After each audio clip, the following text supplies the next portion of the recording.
Hello everybody, welcome back to another episode of Coffee with Kenna. Yay! This is a series in which we both sit down with a cup of coffee and you listen to me talk about things. So without further ado, I picked some topics from my Instagram that you guys recommended and I'm just gonna, talk about them. The first topic in question today is, do I have an Asian fetish?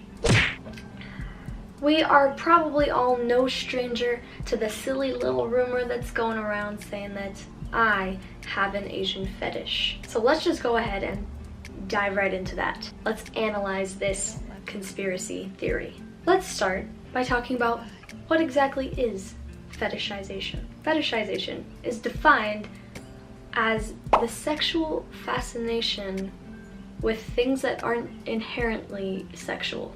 Fetishization and anything to do with a fetish is quite literally directly corresponded with sexual desires and interests. As an aromantic, asexual person, I literally cannot feel sexual attraction. And no, it's not a choice. No, it's not like a I don't really like sex, so I'm just gonna stay away from it kind of a thing. No, I can't, have not, and will not ever be able to feel sexual attraction. Therefore, I literally cannot have a fetish, Like, fetish is a sexual desire. I can't feel sexual desire.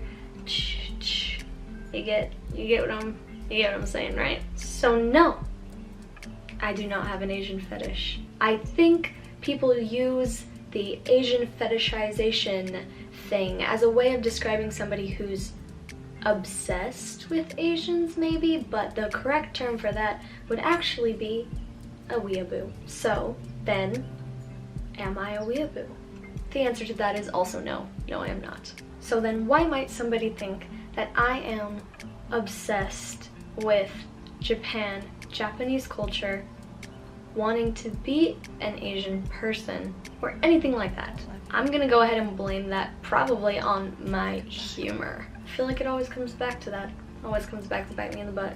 I have a very, very 99.9% sarcastic sense of humor, so all of my jokes are usually sarcasm, which is fine and dandy, but in real life and especially online, people usually don't really pick it up very well. I would say you kind of have to be a sarcastic person to understand someone's sarcastic humor. It is, it is what it is. I have made plenty of jokes in the past surrounding Japan and me being obsessed with it. One of the most notable ones, the ones that people love to throw back at me, is a joke that I made when somebody commented on my account while I was in Japan, saying something along the lines of like, wow, Japanese people are the most beautiful people, nobody can compare. And I just played right along and I said, yeah, every Japanese person is a supermodel and Americans, compared to them, are ugly as fuck.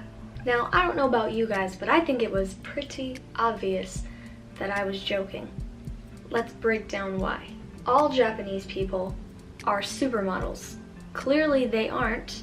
We all know that's not true. So if we all know that's not true, then I was probably exaggerating in a humorous way. Next, let's look at the next part. Compared to them, American people are ugly as fuck. We pretty much all know that I myself am an American person. My family, my friends, they are all American. So probably obviously, I don't think American people are ugly as fuck. I think if you see a comment and you can't really tell if it's joking or if it's serious, maybe just ask them. Maybe just ask them if that was serious, or if it was a joke. I feel like sarcasm is very obvious, especially when it's exaggerated sarcasm, when you're saying something as extreme as all Japanese people are supermodels. We all know that's not true. So like, isn't it obviously a joke? Isn't it obvious? Am I crazy? Another one of those jokes, a similar joke that I made, was something along the lines of, reason number 5,767 why Japan is superior to America. again, I feel like that is obviously a joke, because I obviously didn't actually name 5,767 reasons why I think that Japan is superior. First of all, I don't think anyone is superior to anyone. I think everyone is equal. All the countries, all the peeps, all the animals, everything. Equal, good. But like, please, somebody back me up. Is it not obvious? Maybe I'm crazy, you know? Maybe. I'll give it that. I will say, maybe I'm crazy and I just think things are obvious and they're not. Maybe everyone thought that I was being serious, but I really just don't. I don't see how you could think that. So yeah, my humor was pretty much taken completely out of context, taken seriously, and that is how the whole I think Asian people are superior thing came to be. Another way people think that I might be a weeaboo is some people think that I want to be Asian or like try to look Asian. Again, no. I enjoy trying out lots of different trends and styles. I think that's pretty obvious if you just, you know, look at all of my YouTube channel and all of my photos and stuff. I really like trying out different trends and different styles. Some of those I happen to pick up from Japan, but that doesn't mean that I want to be Asian, and that doesn't mean that I'm really trying to trick people into thinking that I am Asian. I've also worn lots of French styles, berets and whatnot, but that doesn't mean that I want to be French. I've also worn lots of 60s and 70s styles, but that doesn't mean that I wish I was born in that era. I don't know, just food for thought. So I hate to disappoint you guys, but unfortunately, no. I don't have an Asian fetish, and I'm not a weeaboo. I just enjoy Japan and certain aspects of Japanese culture, just like I do with lots of other things. So, you know, cheers to that. I thought that was just an interesting little topic to talk about, because we've all heard the rumors and we all know they're going around, but I don't think that I ever really kind of broke it down and given my input on it, so now I have. It's a struggle. All my fellow dry, blunt, and sarcastic humored friends out there, you get me. And moving on to the next topic, which also has to do still with Japan, because I get a lot of questions about Japan somehow. As we know, I've gone on 2 trips to Japan, and so I've had a lot of people ask me, do I plan on staying there longer or moving there? And the answer is yes, I do. My first trip to Japan that I went on, I only stayed for 9 days, and then my second trip to Japan that I went on, I stayed for a month. And both times, I absolutely loved it so freaking much, and I do want to, and I did want to then, stay longer. And so I decided that, you know, while I'm young and hip and poppin', I might as well like go and live there for a longer amount of time. So it is something that I thought about, and actually is something that I'm kind of really looking into currently, because my lease on the apartment that I'm in is going to be ending this year, and I don't really have a plan for where to go next, because I don't want to renew the lease here. I don't want to stay in these apartments, and it's kind of too soon to buy a house. So I feel like this is kind of the perfect time. Like, I don't know where I'm going, and I do want to at some point go live in Japan for a certain amount of time and just experience that. So I feel like this is the right time to do that. So it's something that I've been looking into. I've been looking into like schools, because if I move to Japan, I want to go to a language school, and I want to like properly,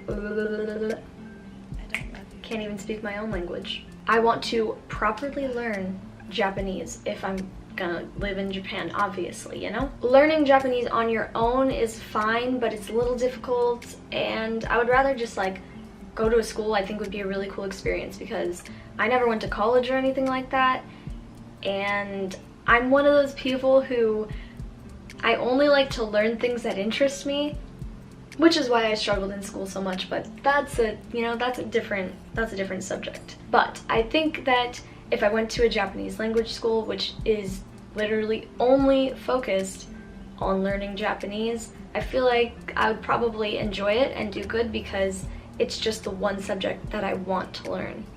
So I'm more passionate about it, you know what I mean? So yeah, I'm looking into Japanese language schools and moving out there, but I have to look at all the prices and locations and how hard it would be to find an apartment and everything like that, and it's a lot, but I'm definitely looking into it right now. So that's that, and moving on to the next topic is starting an autumn theme in June. I've had a lot of people kind of want me to talk about my obsession with autumn and why I have started an autumn theme so dang early. As we all know, we all freaking know, I'm obsessed with autumn. It's my favorite season.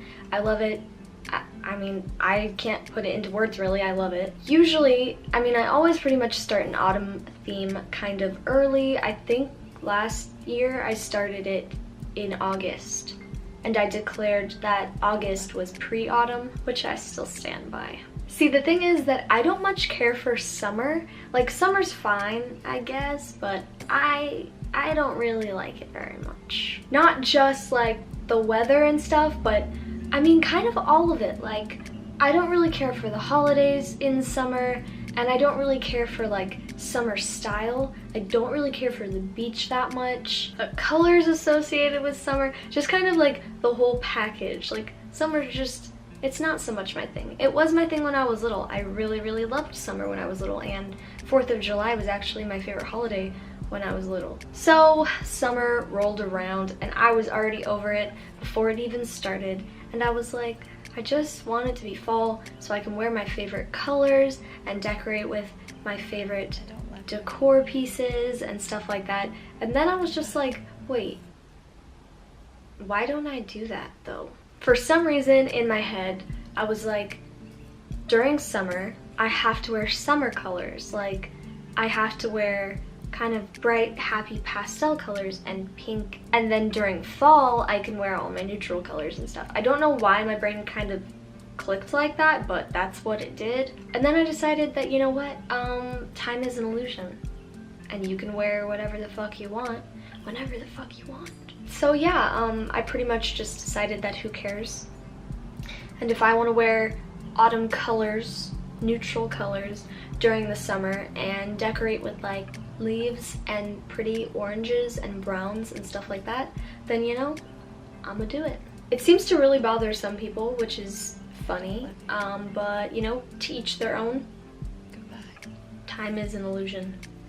So there you go. I was actually thinking about doing a video on how to keep an Instagram theme, because I mean, I've gotten a lot of questions about that, like how the heck do you keep a theme going? And so I was thinking about it and I was like, maybe I should try and do a video on it. So let me know if you would be interested in a video on how to keep an Instagram theme. I don't know if I'll be really that helpful because honestly, it kind of is just second nature to me, but I did think about like how you can actually follow a process or something like that. So I don't know. If you want that video, let me know.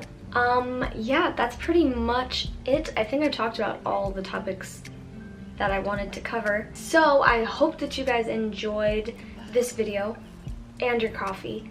And with that, I'm wrapping it up. So till next time, stay sweet. Bye.